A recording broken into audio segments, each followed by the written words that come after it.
trace the chain of causation in this extraordinary confrontation, beginning with the immediate events. When Pizarro and Adewalpa met at Cajamarca, why did Pizarro capture Adewalpa and kill so many of his followers, instead of Adewalpa's vastly more numerous forces capturing and killing Pizarro? After all, Pizarro had only 62 soldiers mounted on horses, along with 106 foot soldiers.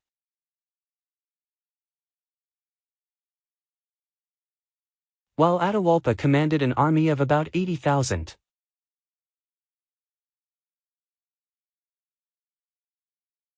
As for the antecedents of those events, how did Adewalpa come to be at Cajamarca at all? How did Pizarro come to be there to capture him, instead of Adewalpa's coming to Spain to capture King Charles I? Why did Adewalpa walk into what seems to us, with the gift of hindsight,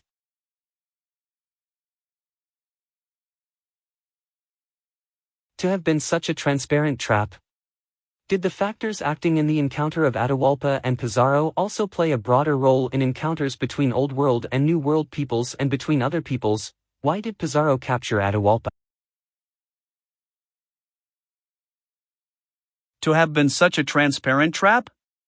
Did the factors acting in the encounter of Adewalpa and Pizarro also play a broader role in encounters between Old World and New World peoples and between other peoples? Why did Pizarro capture Adewalpa? Pizarro's military advantages lay in: the Spaniards steal swords and other weapons, steal armor, guns, and horses. To those weapons, Adewalpa's troops, without animals on which to ride into battle, could oppose only stone, bronze, or wooden clubs, maces, and hand axes, plus slingshots. 55. Collision at Cajamarca. And quilted armor. Such imbalances of equipment were decisive in innumerable other confrontations of Europeans with Native Americans and other peoples. The sole Native Americans able to resist European conquest for many centuries were those tribes that reduced the military disparity by acquiring and mastering both horses and guns. To the average white American, the word Indian conjures up an image of a mounted Plains Indian brandishing a rifle, like the Sioux warriors who annihilated General George Custer's U.S. Army battalion at the famous Battle of the Little Big Horn in 1876. We easily forget that horses and rifles were originally unknown to Native Americans. They were brought by Europeans and proceeded to transform the societies of Indian tribes that acquired them. Thanks to their mastery of horses and rifles, the Plains Indians of North America, the Araucanian Indians of southern Chile, and the Pampas Indians of Argentina fought off invading whites longer than did any other Native Americans, succumbing only to massive army operations by white governments in the 1870s and 1880s. Today, it is hard for us to grasp the enormous numerical odds against which the Spaniards' military equipment prevailed. At the Battle of Cajamarca recounted above, 168 Spaniards crushed a Native American army 500 times more numerous, killing thousands of natives while not losing a single Spaniard. Time and again, accounts of Pizarro's subsequent battles with the Incas, Cortez's conquest of the Aztecs, and other early European campaigns against Native Americans describe encounters in which a few dozen European horsemen routed thousands of Indians with great slaughter. During Pizarro's march from Cajamarca to the Inca capital of Cusco after Atahualpa's death, there were 4 such battles, at Jauja, Vilcashuaman, Vilcacanga, and Cusco. Those 4 battles involved a mere 80, 30, 110, and 40 Spanish horsemen, respectively, in each case ranged against thousands or tens of thousands of Indians. These Spanish victories cannot be written off as due merely to the help of Native American allies, to the psychological novelty of Spanish weapons and horses, or to the Incas mistaking Spaniards for their returning god Viracocha. The initial successes of both Pizarro and Cortez did attract native allies. However, many of them would not have become allies if they had not already been persuaded, by earlier devastating successes of unassisted Spaniards, that resistance was futile and that they should side with the likely winners. The novelty of horses, steel weapons, and guns undoubtedly paralyzed the Incas at Cajamarca, but the battles after Cajamarca were fought against determined resistance by Inca armies that had already seen Spanish weapons and horses. Collision at Cajamarca. Lions against the Spaniards. All those efforts failed because of the Spaniards' far superior armament. By the 1700s, guns had replaced swords as the main weapon favoring European invaders over Native Americans and other native peoples. For example, in 1808 a British sailor named Charlie Savage equipped with muskets and excellent aim arrived in the Fiji Islands. The aptly named Savage proceeded single-handedly to upset Fiji's balance of power. Among his many exploits, he paddled his canoe up a river to the Fijian village of Kasavu, halted less than a pistol shot's length from the village fence, and fired away at the undefended inhabitants. His victims were so numerous that surviving villagers piled up the bodies to take shelter behind them, and the stream beside the village was red with blood. Such examples of the power of guns against native peoples lacking guns could be multiplied indefinitely. In the Spanish conquest of the Incas, guns played only a minor role. The guns of those times were difficult to load and fire, and Pizarro had only a dozen of them. They did produce a big psychological effect on those occasions when they managed to fire. Far more important were the Spaniards' steel swords, lances, and daggers, strong sharp weapons that slaughtered thinly armored Indians. In contrast, Indian blunt clubs, while capable of battering and wounding Spaniards and their horses, rarely succeeded in killing them. The Spaniards' steel or chain mail armor and, above all, their steel helmets usually provided an effective defense against club blows, while the Indians' quilted armor offered no protection against steel weapons. The tremendous advantage that the Spaniards gained from their horses leaps out of the eyewitness accounts. Horsemen could easily outride Indian sentries before the sentries had time to warn Indian troops behind them, and could ride down and kill Indians on foot. The shock of a horse's charge, its maneuverability, the speed of attack that it permitted, and the raised and protected fighting platform that it provided left foot soldiers nearly helpless in the open.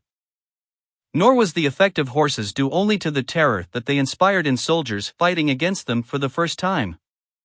By the time of the Great Inca Rebellion of 1536, the Incas had learned how best to defend themselves against cavalry, by ambushing and annihilating Spanish horsemen in narrow passes.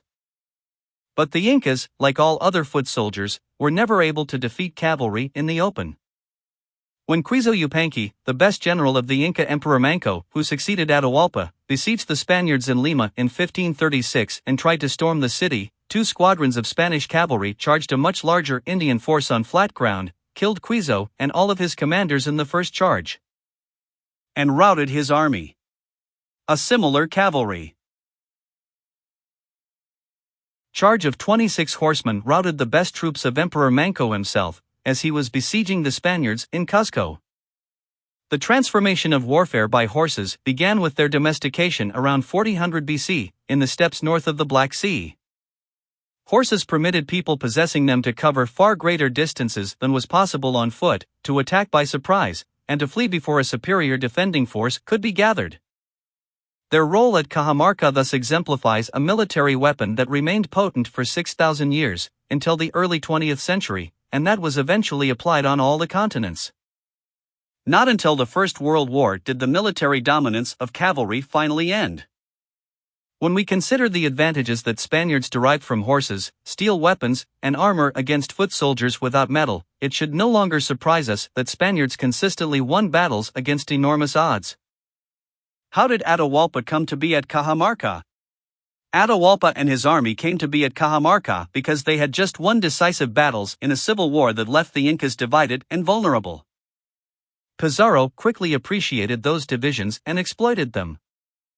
The reason for the civil war was that an epidemic of smallpox, spreading overland among South American Indians after its arrival with Spanish settlers in Panama and Colombia, had killed the Inca Emperor Huayna Capac and most of his court around 1526, and then immediately killed his designated heir, Nainan Quiuchi. Those deaths precipitated a contest for the throne between Atahualpa and his half-brother Huascar. If it had not been for the epidemic, the Spaniards would have faced a united empire. Atahualpa's presence at Cajamarca thus highlights one of the key factors in world history: diseases transmitted to peoples lacking immunity by invading peoples with considerable immunity. Smallpox, measles, influenza, typhus, bubonic plague, and other infectious diseases endemic in Europe played a decisive role in European conquests, by decimating many peoples on other continents. For example, a smallpox epidemic devastated the Aztecs after the failure of the first Spanish attack in 1520 and killed Cuitlahuac, the Aztec emperor who briefly succeeded Montezuma. Throughout the Americas, diseases introduced with Europeans spread from tribe to tribe far in advance of the Europeans themselves, killing an estimated 95% of the pre-Columbian Native American population. The most populous and highly organized native societies of North America, the Mississippian chiefdoms, disappeared in that way between 1492 and the late 1600s, even before Europeans themselves made their first settlement on the Mississippi River. A smallpox epidemic in 1713 was the biggest single step in the destruction of South Africa's native Sandpeople by European settlers. Soon after British settlement of collision at Cajamarca, Sydney in 1788, the first of the epidemics that decimated Aboriginal Australians began. A well-documented example from Pacific Islands is the epidemic that swept over Fiji in 1806, brought by a few European sailors who struggled ashore from the wreck of the ship Argo. Similar epidemics marked the histories of Tonga, Hawaii, and other Pacific islands. I do not mean to imply, however, that the role of disease in history was confined to paving the way for European expansion. Malaria, yellow fever, and other diseases of tropical Africa, India, Southeast Asia, and New Guinea furnished the most important obstacle to European colonization of those tropical areas. How did Pizarro come to be at Cajamarca? Why didn't Adewalpa instead try to conquer Spain? Pizarro came to Cajamarca by means of European maritime technology, which built the ships that took him across the Atlantic from Spain to Panama, and then in the Pacific from Panama to Peru. Lacking such technology, Adewalpa did not expand overseas out of South America. In addition to the ships themselves, Pizarro's presence depended on the centralized political organization that enabled Spain to finance, build, staff, and equip the ships. The Inca Empire also had a centralized political organization, but that actually worked to its disadvantage, because Pizarro seized the Inca chain of command intact by capturing Adewalpa. Since the Inca bureaucracy was so strongly identified with its godlike absolute monarch, it disintegrated after Adewalpa's death. Maritime technology coupled with political organization was similarly essential for European expansions to other continents, as well as for expansions of many other peoples. A related factor bringing Spaniards to Peru was the existence of writing. Spain possessed it, while the Inca Empire did not. Information could be spread far more widely, more accurately, and in more detail by writing than it could be transmitted by mouth. That information, coming back to Spain from Columbus's voyages and from Cortez's conquest of Mexico, sent Spaniards pouring into the New World. Letters and pamphlets supplied both the motivation and the necessary detailed sailing directions. The first published report of Pizarro's exploits, by his companion Captain Cristobal de Mina, was printed in Seville in April 1534, a mere 9 months after Adewalpa's execution. It became a bestseller, was rapidly translated into other European languages, and sent a further stream of Spanish colonists to tighten Pizarro's grip on Peru. Why did Adewalpa walk into the trap? In hindsight, we find it astonishing that Adewalpa marched into Pizarro's obvious trap at Cajamarca. The Spaniards who captured him were equally surprised at their success. The consequences of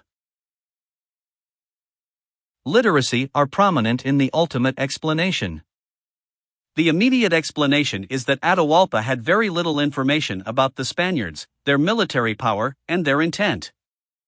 He derived that scant information by word of mouth, mainly from an envoy who had visited Pizarro's force for 2 days while it was en route inland from the coast. That envoy saw the Spaniards at their most disorganized, told Adewalpa that they were not fighting men, and that he could tie them all up if given 200 Indians.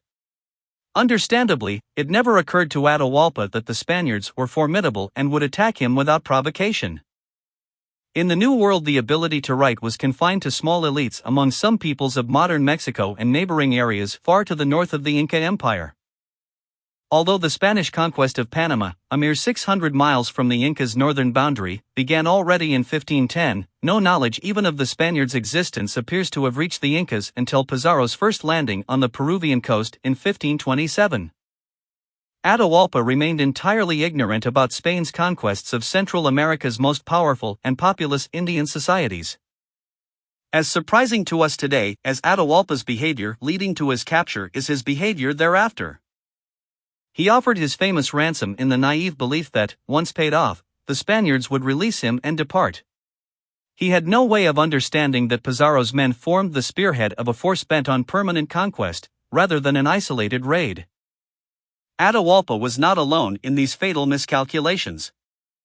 Even after Atahualpa had been captured, Francisco Pizarro's brother Hernando Pizarro deceived Atahualpa's leading general, Calcaquima, commanding a large army, into delivering himself to the Spaniards. Calcaquima's miscalculation marked a turning point in the collapse of Inca resistance, a moment almost as significant as the capture of Atahualpa himself. The Aztec Emperor Montezuma miscalculated even more grossly when he took Cortés for a returning god and admitted him and his tiny army into the Aztec capital of Tenochtitlan. The result was that Cortés captured Montezuma, then went on to conquer Tenochtitlan and the Aztec Empire. On a mundane level, the miscalculations by Atahualpa, Calcaquima, Montezuma, and countless other Native American leaders deceived by Europeans were due to the fact that no living inhabitants of the New World had been to the Old World. So of course they could have had no specific information about the Spaniards. Even so, we find it hard to avoid the conclusion that Atahualpa should have been more suspicious if only his society had experienced a broader range of human behavior. Pizarro too arrived at Cajamarca with no information about collision at Cajamarca. The Incas, other than what he had learned by interrogating the Inca subjects he encountered in 1527 and 1531. However, while Pizarro himself happened to be illiterate, he belonged to a literate tradition. From books, the Spaniards knew of many contemporary civilizations remote from Europe, and about several thousand years of European history. Pizarro explicitly modeled his ambush of Atahualpa on the successful strategy of Cortés. In short, literacy made the Spaniards heirs to a huge body of knowledge about human behavior and history. By contrast, not only did Atahualpa have no conception of the Spaniards themselves, and no personal experience of any other invaders from overseas, but he also had not even heard of similar threats to anyone else, anywhere else, anytime previously in history. That gulf of experience encouraged Pizarro to set his trap and Atahualpa to walk into it. Thus, Pizarro's capture of Atahualpa illustrates the set of proximate factors that resulted in Europeans colonizing the New World instead of Native Americans colonizing Europe.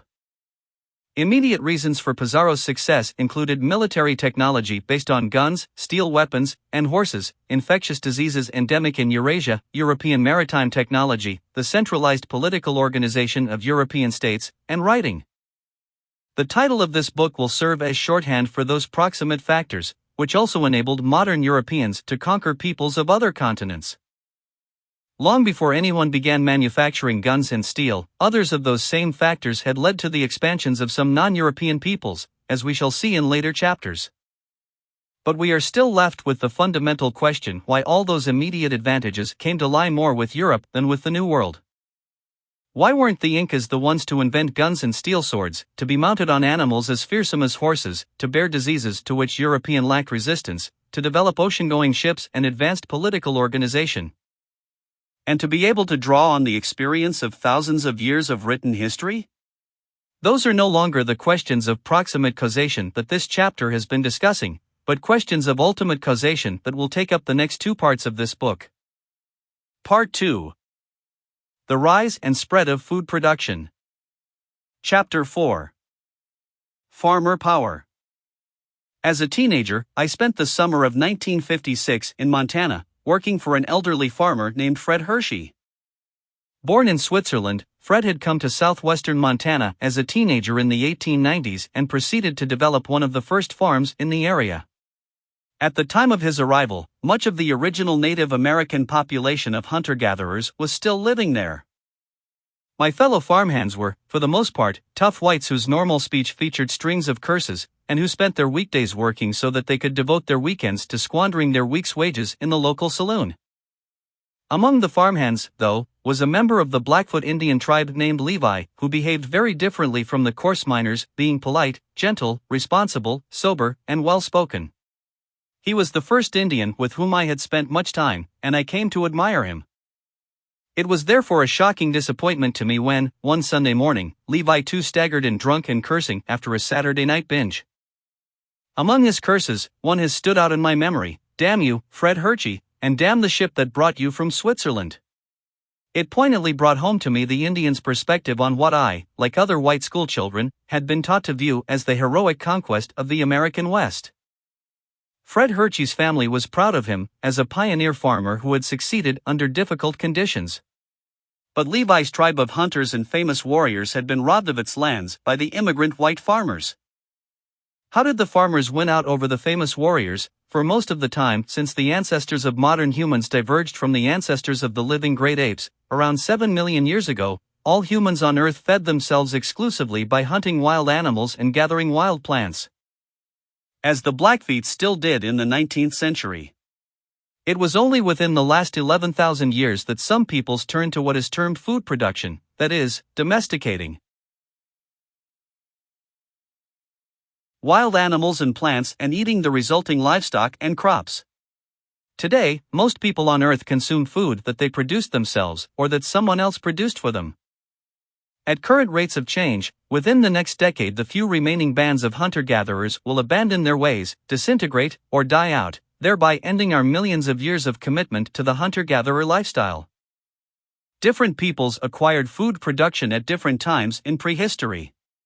Some, such as Aboriginal Australians, never acquired it at all. Of those who did, some developed it independently by themselves, while others acquired it from neighbors. But, as we'll see, food production was indirectly a prerequisite for the development of guns, germs, and steel. Hence geographic variation in whether, or when, the peoples of different continents became farmers and herders explains to a large extent their subsequent contrasting fates. Before we devote the next 6 chapters to understanding how geographic differences in food production arose, this chapter will trace the main connections through which food production led to all the advantages that enabled Pizarro to capture Adewalpa and Fred Hershey's people to dispossess Levi's. The first connection is the most direct one: availability of more consumable calories means more people. Among wild plant and animal species, only a small minority are edible to humans or worth hunting or gathering. Most species are useless to us as food, for one or more of the following reasons: they are indigestible, poisonous, low in nutritional value, tedious to prepare, difficult to gather, or dangerous to hunt. Most biomass on land is in the form of wood and leaves, most of which we cannot digest. By selecting and growing those few species of plants and animals that we can eat, so that they constitute 90% rather than 0.1% of the biomass on an acre of land, we obtain far more edible calories per acre. As a result, 1 acre can feed many more herders and farmers, typically 10 to 100 times more than hunter-gatherers. That strength of brute numbers was the first of many military advantages that food-producing tribes gained over hunter-gatherer tribes. In human societies possessing domestic animals, livestock fed more people in 4 distinct ways: by furnishing meat, milk, and fertilizer, and by pulling plows. First and most directly, domestic animals became the society's major source of animal protein, replacing wild game. Today, for instance, Americans tend to get farmer power. Factors underlying the broadest pattern of history. Figure 4.1, schematic overview of the chains of causation leading up to proximate factors. Enabling some peoples to conquer other peoples from ultimate factors. For example, diverse epidemic diseases of humans evolved in areas with many wild plant and animal species suitable for domestication, partly because the resulting crops and livestock helped feed dense societies in which epidemics could maintain themselves, and partly because the diseases evolved from germs of the domestic animals themselves. Most of their animal protein from cows, pigs, sheep, and chickens, with game such as venison just a rare delicacy. In addition, some big domestic mammals served as sources of milk and of milk products such as butter, cheese, and yogurt. Milked mammals include the cow, sheep, goat, horse, reindeer, water buffalo, yak, and Arabian and Bactrian camels. Those mammals thereby yield several times more calories over their lifetime than if they were just slaughtered and consumed as meat. Big domestic mammals also interacted with domestic plants in 2 ways to increase crop production. First, as any modern gardener or farmer still knows by experience, crop yields can be greatly increased by manure applied as fertilizer. Even with the modern availability of synthetic fertilizers produced by chemical factories, the major source of crop fertilizer today in most societies is still animal manure, especially of cows, but also of yaks and sheep. Manure has been valuable, too, as a source of fuel for fires in traditional societies. In addition, the largest domestic mammals interacted with domestic plants to increase food production by pulling plows and thereby making it possible for people to till land that had previously been uneconomical for farming. Those plow animals were the cow, horse, water buffalo, bali cattle, and yak cow hybrids. Here is one example of their value: the first prehistoric farmers of Central Europe, the so-called linear Ban-Kuramic culture that arose slightly before 5000 BC, were initially confined to soils light enough to be tilled by means of handheld digging sticks. Only over 1,000 years later, with the introduction of the ox-drawn plow, were those farmers able to extend cultivation to a much wider range of heavy soils and tough sods. Similarly, Native American farmers of the North American Great Plains grew crops in the river valleys, but farming of the tough sods on the extensive uplands had to await 19th-century Europeans and their animal-drawn plows. All those are direct ways in which plant and animal domestication led to denser human populations by yielding more food than did the hunter-gatherer lifestyle. A more indirect way involved the consequences of the sedentary lifestyle enforced by food production. People of many hunter-gatherer societies move frequently in search of wild foods, but farmers must remain near their fields and orchards. The resulting fixed abode contributes to denser human populations by permitting a shortened birth interval. A hunter-gatherer mother who is shifting camp can carry only one child, along with her few possessions. Farmer power. Nence, infanticide, and abortion. By contrast, sedentary people, unconstrained by problems of carrying young children on treks, can bear and raise as many children as they can feed. The birth interval for many farm peoples is around 2 years, half that of hunter-gatherers. That higher birth rate of food producers, together with their ability to feed more people per acre, lets them achieve much higher population densities than hunter-gatherers. A separate consequence of a settled existence is that it permits one to store food surpluses, since storage would be pointless if one didn't remain nearby to guard the stored food. While some nomadic hunter-gatherers may occasionally bag more food than they can consume in a few days, such a bonanza is of little use to them because they cannot protect it. But stored food is essential for feeding non-food producing specialists, and certainly for supporting whole towns of them. Hence nomadic hunter-gatherer societies have few or no such full-time specialists, who instead first appear in sedentary societies. Two types of such specialists are kings and bureaucrats. Hunter-gatherer societies tend to be relatively egalitarian, to lack full-time bureaucrats and hereditary chiefs, and to have small-scale political organization at the level of the band or tribe. That's because all able-bodied hunter-gatherers are obliged to devote much of their time to acquiring food. In contrast, once food can be stockpiled, a political elite can gain control of food produced by others, assert the right of taxation, escape the need to feed itself, and engage full-time in political activities. Hence moderate-sized agricultural societies are often organized in chiefdoms, and kingdoms are confined to large agricultural societies. Those complex political units are much better able to mount a sustained war of conquest than is an egalitarian band of hunters. Some hunter-gatherers in especially rich environments, such as the Pacific Northwest coast of North America and the coast of Ecuador, also developed sedentary societies, food storage, and nascent chiefdoms, but they did not go farther on the road to kingdoms. A stored food surplus built up by taxation can support other full-time specialists besides kings and bureaucrats. Of most direct relevance to wars of conquest, it can be used to feed professional soldiers. That was the decisive factor in the British Empire's eventual defeat of New Zealand's well-armed indigenous Maori population. While the Maori achieved some stunning temporary victories, they could not maintain an army constantly in the field and were in the end worn down by 18,000 full-time British troops. Stored food can also feed priests, who provide religious justification for wars of conquest, artisans such as metalworkers, who develop swords, guns, and other technologies, and scribes, who preserve far more information than can be remembered accurately. So far, I've emphasized direct and indirect values of crops and livestock as food.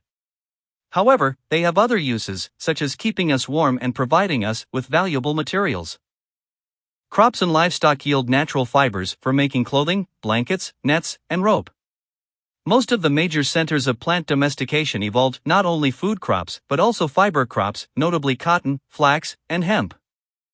Several domestic animals yielded animal fibers, especially wool from sheep, goats, llamas, and alpacas, and silk from silkworms.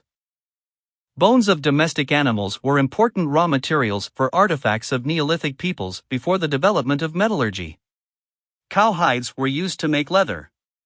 One of the earliest cultivated plants in many parts of the Americas was grown for non-food purposes, the bottle gourd, used as a container. Big domestic mammals further revolutionized human society by becoming our main means of land transport until the development of railroads in the 19th century. Before animal domestication, the sole means of transporting goods and people by land was on the backs of humans. Large mammals changed that. For the first time in human history, it became possible to move heavy goods in large quantities, as well as people, rapidly overland for long distances. The domestic animals that were ridden were the horse, donkey, yak, reindeer, and Arabian and Bactrian camels. Animals of those same 5 species, as well as the llama, were used to bear packs. Cows and horses were hitched to wagons, while reindeer and dogs pulled sleds in the Arctic. The horse became the chief means of long-distance transport over most of Eurasia. The 3 domestic camel species played a similar role in areas of North Africa and Arabia, Central Asia, and the Andes, respectively. The most direct contribution of plant and animal domestication to wars of conquest was from Eurasia's horses, whose military role made them the jeeps and Sherman tanks of ancient warfare on that continent. As I mentioned in Chapter 3, they enabled Cortés and Pizarro, leading only small bands of adventurers, to overthrow the Aztec and Inca empires. Even much earlier, at a time when horses were still ridden bareback, they may have been the essential military ingredient behind the westward expansion of speakers of Indo-European languages from the Ukraine. Those languages eventually replaced all earlier Western European languages except Basque. Farmer power. SOS, to conquer then horseless Egypt and to establish themselves temporarily as pharaohs. Still later, after the invention of saddles and stirrups, horses allowed the Huns and successive waves of other peoples from the Asian steppes to terrorize the Roman Empire and its successor states, culminating in the Mongol conquests of much of Asia and Russia in the 13th and 14th centuries AD. Only with the introduction of trucks and tanks in World War I did horses finally become supplanted as the main assault vehicle and means of fast transport in war. Arabian and Bactrian camels played a similar military role within their geographic range. In all these examples, peoples with domestic horses, or with improved means of using them, enjoyed an enormous military advantage over those without them. Of equal importance in wars of conquest were the germs that evolved in human societies with domestic animals. Infectious diseases like smallpox, measles, and flu arose as specialized germs of humans, derived by mutations of very similar ancestral germs that had infected animals. The humans who domesticated animals were the first to fall victim to the newly evolved germs, but those humans then evolved substantial resistance to the new diseases. When such partly immune people came into contact with others who had had no previous exposure to the germs, epidemics resulted in which up to 99% of the previously unexposed population was killed. Germs thus acquired ultimately from domestic animals played decisive roles in the European conquests of Native Americans, Australians, South Africans, and Pacific Islanders. In short, plant and animal domestication meant much more food and hence much denser human populations. The resulting food surpluses, and the animal-based means of transporting those surpluses, were a prerequisite for the development of settled, politically centralized, socially stratified, economically complex, technologically innovative societies. Hence the availability of domestic plants and animals ultimately explains why empires, literacy, and steel weapons developed earliest in Eurasia and later, or not at all, on other continents. The military uses of horses and camels, and the killing power of animal-derived germs, complete the list of major links between food production and conquest that we shall be exploring. Chapter 5. History's haves and have-nots. Much of human history has consisted of unequal conflicts between the haves and the have-nots, between peoples with farmer power and those without it, or between those who acquired it at different times. It should come as no surprise that food production never arose in large areas of the globe, for ecological reasons that still make it difficult or impossible there today. For instance, neither farming nor herding developed in prehistoric times in North America's Arctic, while the sole element of food production to arise in Eurasia's Arctic was reindeer herding. Nor could food production spring up spontaneously in deserts remote from sources of water for irrigation, such as Central Australia and parts of the western United States. Instead, what cries out for explanation is the failure of food production to appear, until modern times, in some ecologically very suitable areas that are among the world's richest centers of agriculture and herding today.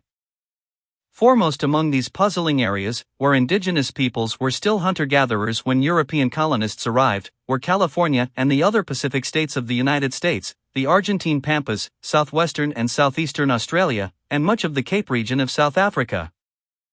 Had we surveyed the world in 4000 BC, thousands of years after the rise of food production in its oldest sites of origin, we would have been surprised too at several other modern breadbaskets that were still then without it, including all the rest of the United States, England, and much of France, Indonesia, and all of sub-equatorial Africa.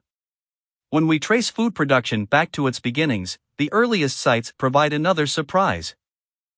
Far from being modern breadbaskets, they include areas ranking today as somewhat dry or ecologically degraded: Iraq and Iran, Mexico, the Andes, parts of China, and Africa's Sahel zone. Why did food production develop first in these seemingly rather marginal lands, and only later in today's most fertile farmlands and pastures? Geographic differences in the means by which food production arose are also puzzling. In a few places it developed independently, as a result of local people domesticating local plants and animals. In most other places it was instead imported, in the form of crops and livestock that had been domesticated elsewhere.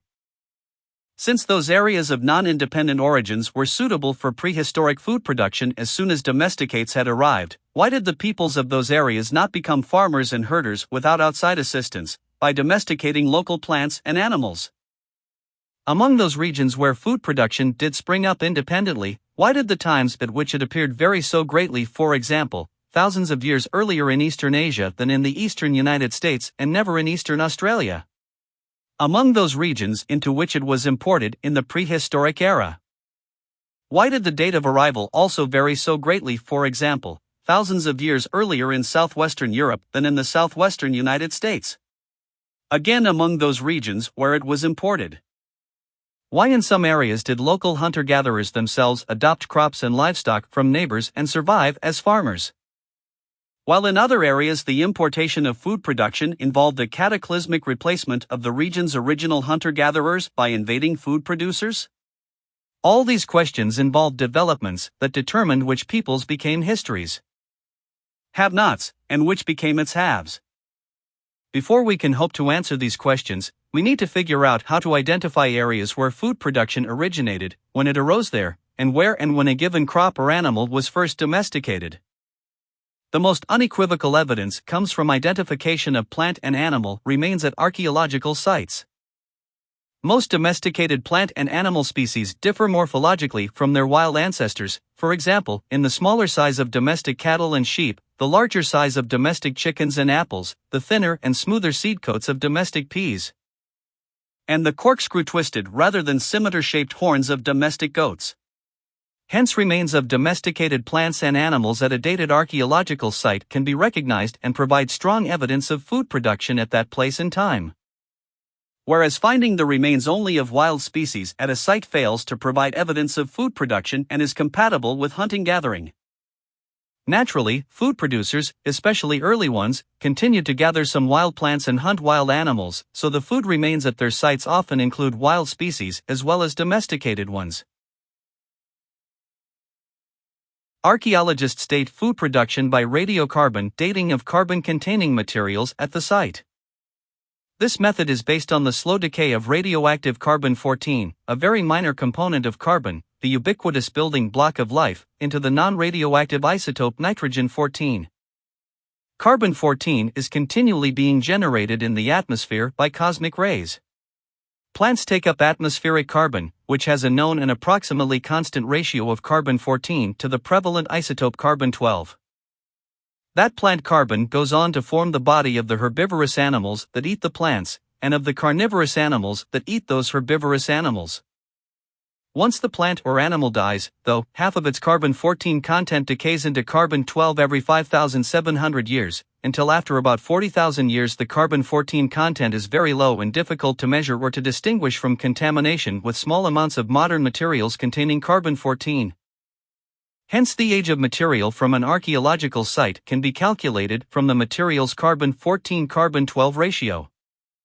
Radiocarbon is plagued by numerous technical problems, of which two deserve mention here. One is that radiocarbon dating until the 1980s required relatively large amount of carbon, much more than the amount in small seeds or bones. Hence scientists instead often had to resort to dating material recovered nearby at the same site and believed to be associated with the food remains, that is, to have been deposited simultaneously by the people who left the food. A typical choice of associated material is charcoal from fires. But archaeological sites are not always neatly sealed time capsules of materials all deposited on the same day.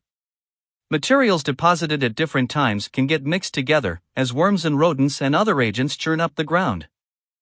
Charcoal residues from a fire can thereby end up close to the remains of a plant or animal that died and was eaten thousands of years earlier or later.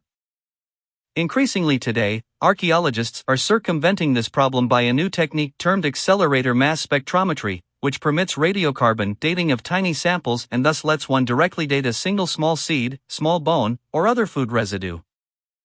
In some cases, big differences have been found between recent radiocarbon dates based on the direct new methods and those based on the indirect older ones.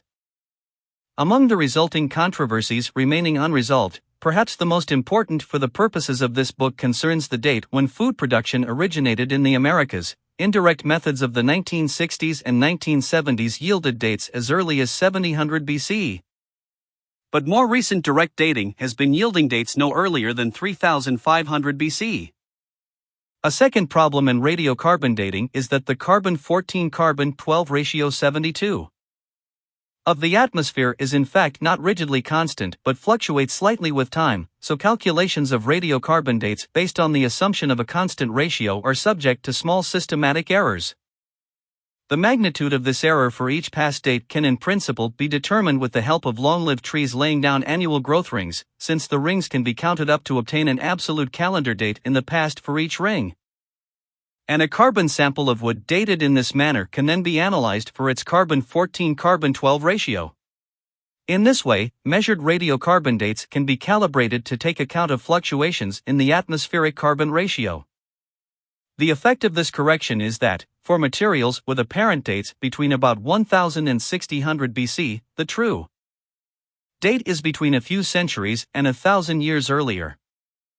Somewhat older samples have more recently begun to be calibrated by an alternative method based on another radioactive decay process and yielding the conclusion that samples apparently dating to about 9000 BC actually date to around 11,000 BC. Archaeologists often distinguish calibrated from uncalibrated dates by writing the former in uppercase letters and the latter in lowercase letters. However, the archaeological literature can be confusing in this respect, because many books and papers report uncalibrated dates as BC and fail to mention that they are actually uncalibrated. The dates that I report in this book for events within the last 15,000 years are calibrated dates. That accounts for some of the discrepancies that readers may note between this book's dates and those quoted in some standard reference books on early food production. Once one has recognized and dated ancient remains of domestic plants or animals, how does one decide whether the plant or animal was actually domesticated in the vicinity of that site itself, rather than domesticated elsewhere and then spread to the site? One method is to examine a map of the geographic distribution of the crop's or animal's wild ancestor, and to reason that domestication must have taken place in the area where the wild ancestor occurs. For example, chickpeas are widely grown by traditional farmers from the Mediterranean and Ethiopia east to India, with the latter country accounting for 80% of the world's chickpea production today. One might therefore have been deceived into supposing that chickpeas were domesticated in India. But it turns out that ancestral wild chickpeas occur only in southeastern Turkey.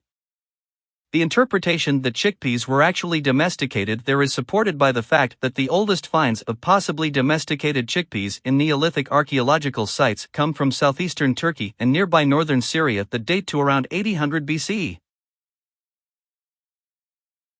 Not until over 5,000 years later does archaeological evidence of chickpeas appear on the Indian subcontinent.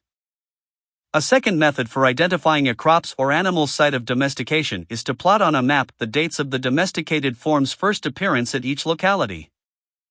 The site where it appeared earliest may be its site of initial domestication, especially if the wild ancestor also occurred there, and if the dates of first appearance at other sites become progressively earlier with increasing distance from the putative site of initial domestication, suggesting spread to those other sites. For instance, the earliest known cultivated emmer wheat comes from the Fertile Crescent around 8500 BC. Soon thereafter, the crop appears progressively farther west, reaching Greece around 6500 BC and Germany around 5000 BC. Those dates suggest domestication of emmer wheat in the Fertile Crescent, a conclusion supported by the fact that ancestral wild emmer wheat is confined to the area extending from Israel to western Iran and Turkey. However, as we shall see, complications arise in many cases where the same plant or animal was domesticated independently at several different sites. Such cases can often be detected by analyzing the resulting morphological, genetic, or chromosomal differences between specimens of the same crop or domestic animal in different areas. For instance, India's zebu breeds of domestic cattle possess humps lacking in Western Eurasian cattle breeds, and genetic analyses show that the ancestors of modern Indian and Western Eurasian cattle breeds diverged from each other hundreds of thousands of years ago, long before any animals were domesticated anywhere. That is, cattle were domesticated independently in India and Western Eurasia within the last 10,000 years, starting with wild Indian and Western Eurasian cattle subspecies that had diverged hundreds of thousands of years earlier. Let's now return to our earlier questions about the rise of food production.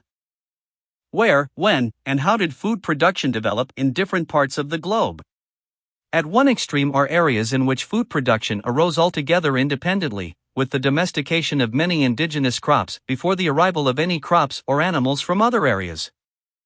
There are only 5 such areas for which the evidence is at present detailed and compelling: Southwest Asia, also known as the Near East or Fertile Crescent, China, Mesoamerica, the Andes of South America, and possibly the adjacent Amazon basin as well, and the eastern United States.